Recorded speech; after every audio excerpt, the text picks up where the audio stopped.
Bonjour à toutes et à tous, et ravi de vous retrouver dans Parole d'expert, nouveau format. On va droit au but en près de 12 minutes, ce qui nous permet de traiter de tout ce qui se passe dans l'actu, de parler de la société, de la politique. Bon bref, comme d'habitude dans Parole d'expert, on mettra à votre disposition des experts, des expertes qui vous permettront de décrypter l'actualité. N'hésitez pas à vous abonner sur la chaîne YouTube et à réagir sur les réseaux sociaux de l'émission. Aujourd'hui, on va à la rencontre d'une start-up, d'une fintech. Et de quoi on parle lorsqu'on parle de fintech? Où en est l'environnement, l'écosystème des startups? Est-ce que c'est facile d'être une startup au Maroc avec tous les programmes d'accompagnement qui ont été mis en place depuis quelques années? On en parle aujourd'hui avec la startup Cypex. Et avec moi aujourd'hui dans Parole d'expert, mon expert c'est Hicham Ben Yahia. Bonjour Hicham. Bonjour Faisal, merci pour l'invitation. Un des cofondateurs de Cypex. On va essayer de comprendre c'est quoi Cypex et puis surtout dans quel environnement Cypex évolue. Alors, Cypex, c'est quoi exactement? Et puis, lorsque j'ai fait mon introduction, j'ai bien parlé du marché des capitaux, qui est un peu particulier. Donc, on est sur une niche bien particulière. Exactement. En fait, nous sommes une start-up, comme vous le dites, on opère dans les marchés de capitaux côté fournisseur de technologie.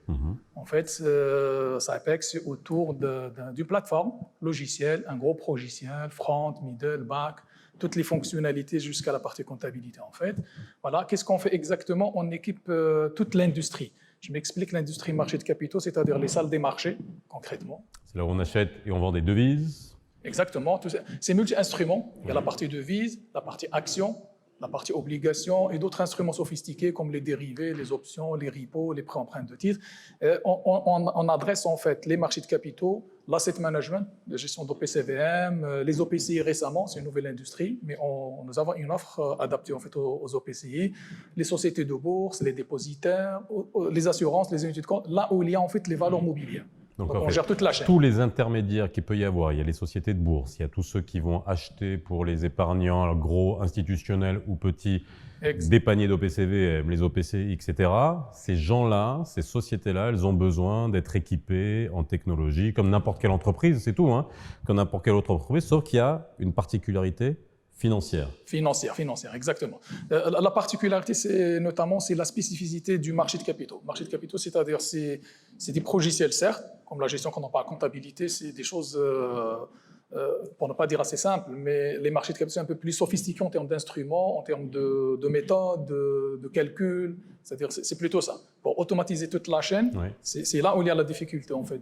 Il y a beaucoup d'actualisation, j'imagine, parce qu'on interface avec des fournisseurs de données, parce que la donnée financière, il faut aller la récupérer. Ce n'est pas vous qui la produisez, mais par contre, vous allez la récupérer, vous la moulinez, il faut que ça rentre dans ce logiciel-là. Exactement. En fait, c'est un peu plus complexe. Il y a la partie data, il y a la partie aussi, juste après, le traitement des données. Pour nous, on s'interface avec la plupart des diffuseurs d'informations, type, sont connus, Sixtelecures, Bloomberg, Reuters, donc la récupération de la data, mais surtout il y a les process en interne, c'est-à-dire le traitement de l'information, la valorisation des instruments dont je parle, la comptabilisation des instruments, d'accord?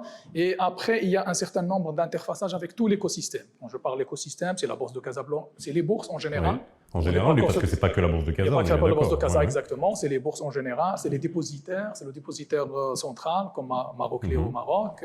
La compensation, oui. La compensation, les systèmes internes, les systèmes comptables. On fera un jour une émission, on va détailler tous les acteurs des marchés financiers, parce que c'est important de voir que voilà, il y a toute la chaîne. Il y a les intermédiaires, il y a la compensation, il y a la MMC, le régulateur, il y a la bourse, il y a les différentes bourses, etc. Et ça, c'est extrêmement intéressant. Quand on est sur ce métier-là, j'imagine qu'il y a déjà des grands acteurs présents. C'est-à-dire, vous n'êtes pas arrivé sur un marché vierge, ça existe depuis longtemps. Comment on fait justement, en tant que start-up marocaine, pour aller se frotter et batailler avec des acteurs qui sont, on va pas dire les noms, mais je veux dire ceux qui sont dans le milieu connaissent. Comment on fait?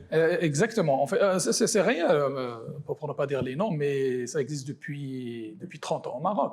La plupart sont des mastodontes, c'est internationaux, des Américains, des Britanniques, des Français, sont très connus. Comment on fait? En fait, c'est très simple.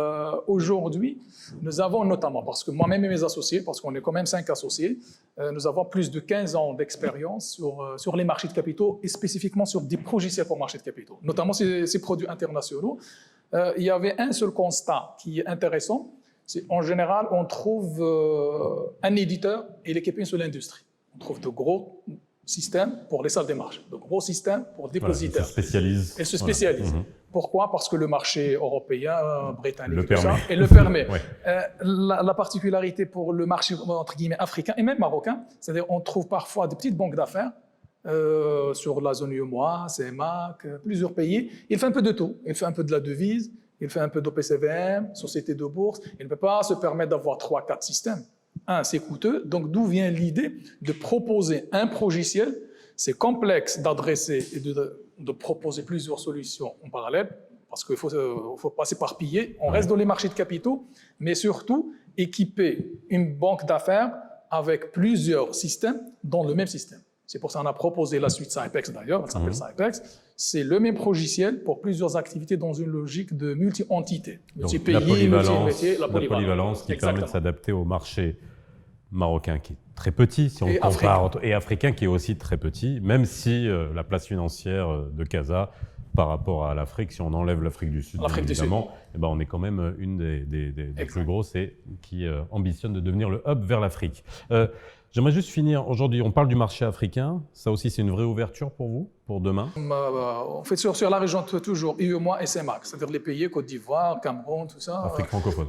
Afrique francophone. On commence à faire les premiers pays en Égypte. En fait, en Égypte, c'est un marché, comme vous dites, c'est un peu sophistiqué, mais il y a de la place. On n'a pas encore eu de contrat en Égypte, mais c'est en cours. Alors, moi j'aimerais revenir sur, vous êtes une start-up, donc c'est créé en 2017. Oui. Donc c'est un pool de compétences, des cerveaux, de la matière grise avec de l'expérience. Moi, je voudrais juste revenir sur l'expérience start-up.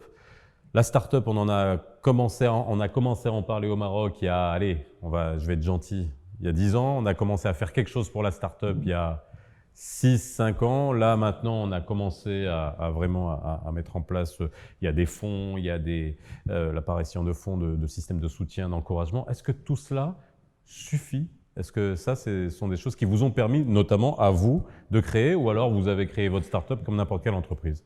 Au début, sans rien vous cacher, on a créé la start-up. C'est vrai, en 2017, il n'y avait pas beaucoup de fonds. Il y avait peut-être un seul sur le marché marocain.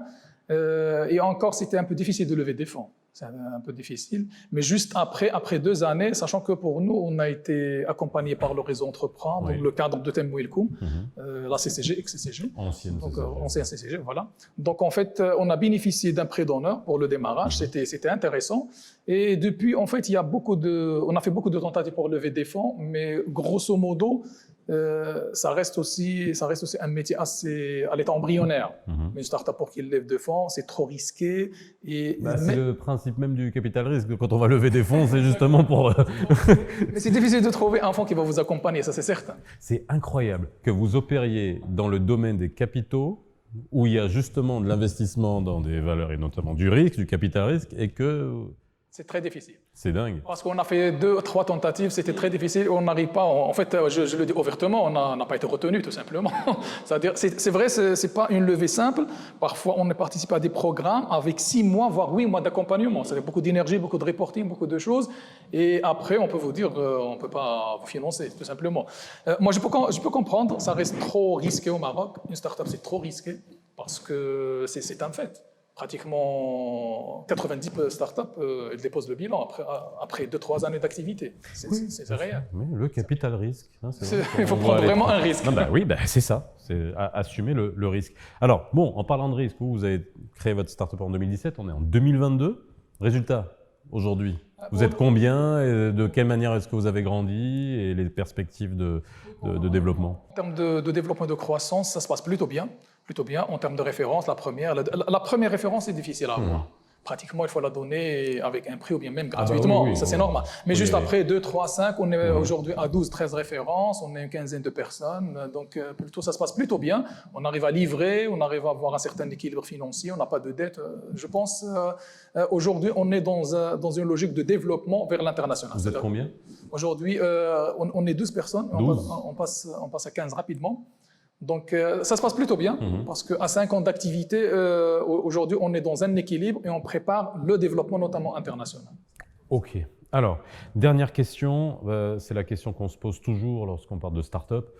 et pas seulement, hein, même d'entrepreneuriat, c'est les compétences. Alors vous avez créé ça je veux dire avec le noyau dur. Est-ce que c'est dur aujourd'hui de trouver des compétences, notamment pour bosser dans la fintech, pour bosser dans les fintech? Parce que là, il y a la réglementation qui change, qui est en train de s'adapter, donc il y a peut-être un marché qui va être un peu plus ouvert, permettre de faire beaucoup d'autres choses. Est-ce qu'on a les compétences nécessaires pour accompagner tout ça? Aujourd'hui, sans rien vous cacher, dans notre métier, comme vous avez dit au niveau de l'introduction, c'est un métier de niche. Déjà, trouver des compétences, des ingénieurs, on est tous déjà les fondateurs. Notre avantage, c'est les fondateurs. C'est les fondateurs, c'est 5 ingénieurs avec une quinzaine d'années d'expérience chacun.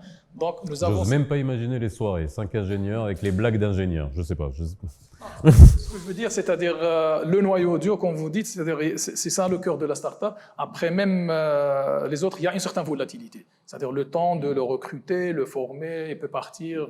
Donc il y a cette volatilité. Je peux comprendre ça. Les gens peuvent partir à l'étranger. Essentiellement, ils partent en Europe et au Canada. C'est réel. Ça se constate depuis plusieurs années. Mais même pour nous, on est touchés. On essaie de le gérer en fait en s'appuyant sur toujours les fondateurs pour maintenir un certain équilibre. Je pense on va le vivre pendant longtemps. Hein. La fuite des cerveaux, c'est très connu, mais on va le voir pendant longtemps. La fuite des cerveaux, oui, on en reparlera, tiens, de la fuite des cerveaux. Merci en tout cas, Hicham, d'avoir été avec nous aujourd'hui pour parler de Sypex, cette start-up qui opère dans le secteur des marchés des capitaux, donc un progiciel, un ERP qui équipe, on va dire, tous les membres de l'écosystème du marché des capitaux. Vous pourrez en savoir plus, n'hésitez pas à demander plus d'informations en nous posant vos questions sur les réseaux sociaux. Abonnez-vous à la chaîne YouTube, même vous, voilà, de Paroles d'experts. On se retrouve très vite pour un autre Paroles d'experts. À bientôt. Bye.